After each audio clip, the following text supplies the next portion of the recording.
So the spectrum where somebody might be new to spirituality, one of the exercises would tell them to list 10 sentences I should or I should not, and let them complete the sentences. There can be 9 I shoulds and 1 I should not, or 10 I should nots, it doesn't matter.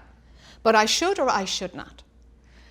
Every one of those sentences was learned, was picked up, and is a prison that makes you be a robot. Of that list of 10, break 3. Break 3 consciously. And by consciously, it's like not break it to just like, okay, I did that, phew, what's the next one? It's like, no, how did it make you feel? What happened? Could you break it again? How bad was the punishment that you ran inside your head? Why did you want to punish yourself? Why do you feel you have to punish yourself in order to redeem yourself, in order to be acceptable to yourself again? What loop are you running inside your head? Because our suffering, almost all of our suffering, happens because we do it to ourselves.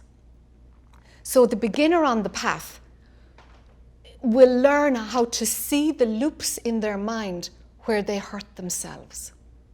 And so, of course, the beginner has to move first towards I am lovable and I am capable, regardless of who loves me, regardless of who says I'm good at something. I am, by essence, a virtue of being a human being, I am lovable and I am capable. When that's pretty solid, then we're moving into the more advanced spiritual seeker, somebody with some emotional work done maybe and some inner awareness. And it's not that one is better than the other. This is just a journey, and whenever it cranks up, that's the time when it's right for us to do it.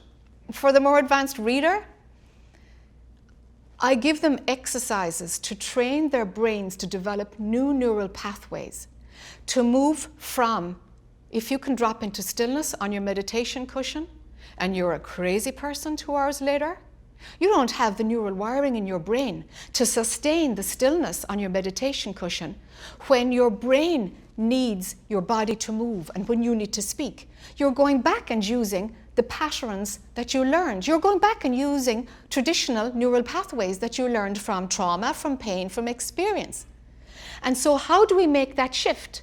You got to train your brain, and there's exercises that must be done in 3 levels so that we can learn how to move the physical body and stay abiding in that stillness.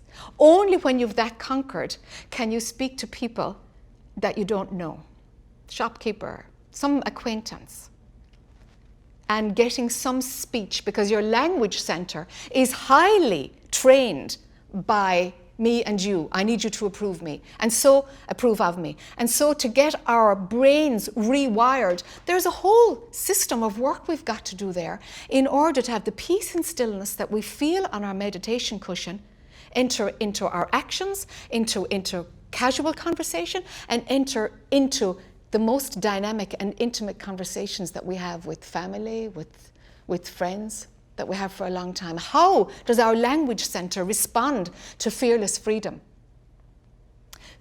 We don't know how to do that. We have to train ourselves. I've found how to do it myself, and I've put those exercises in the book. I'm waiting for neuroscience to show us actually the neural pathways that get created. We know the ones that get switched off when we awaken, but what happens is that people revert to their old system. They crank it up again. They've had a spiritual awakening, but they revert to their old dualistic me and you, and I need to do this in order to be liked, in order to be safe. They revert to that set of brain wiring to communicate in a certain way in order to feel safe, even though they know that it's not actually authentic at all. So there are habits that have to be broken, and so the exercises are there to support that.